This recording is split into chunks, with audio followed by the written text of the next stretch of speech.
शेतकरी आपल्या मुलाला कपडे सुद्धा विकत घेऊ शकत नाही, रक्ताचं पाणी करतो, तो आज संकटात सापडलेला आहे। शेतकऱ्याचं कर्ज माफ झालेलं नाही आहे। शेतकऱ्याची दिवाळी आज अंधारात आहे, उद्याला काळी दिवाळी करणार आहे आणि या भाजप सरकारचा निषेध करणार आहे। नमस्कार।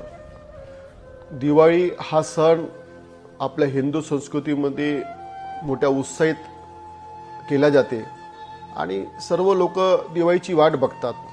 दिवाळीला आपण नवीन कपडे घेतो, घर सजावट करतो, फटाके फोडतो आणि घरामध्ये सर्व आनंदाचं वातावरण राहते।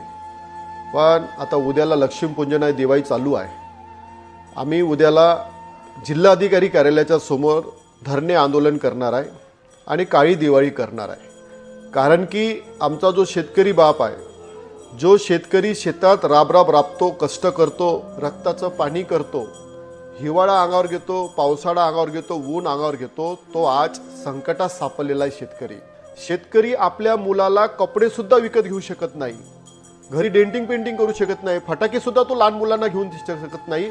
अशी बिकट आणि वाईट परिस्थिती आमच्या शेतकरी बापावर आलेली आहे। कारण की शेतकऱ्याची मुलं आम्ही आहोत, त्यांनी आम्हाला जन्म दिलेला आहे आणि शेतकरी हा देशाचा पोशिंदा आहे। म्हणून मी एक मनात संकल्पना केलेली आहे की मी यावर्षी दिवाळी करणार नाही। कारण की मी माझ्या परिवाराला सांगितलं का कोणी नवीन कपडे घेणार नाही, कोणी फटाके फोडणार नाही, घरामध्ये कोणी डेंटिंग पेंटिंग सुद्धा करणार नाही आणि आपण जो सण दरवर्षी बनवतो, उत्सव बनवतो दिवाळीचा, तो दिवाळीचा उत्सव सुद्धा आपण करणार नाही। कारण की आपला शेतकरी संकटात आहे, पण शेतकऱ्याचं कर्ज माफ झालेलं नाही आहे। शेतकऱ्याची दिवाळी आज अंधारात आहे, म्हणून आम्ही उजेडात येऊन काही फायदा नाही आहे।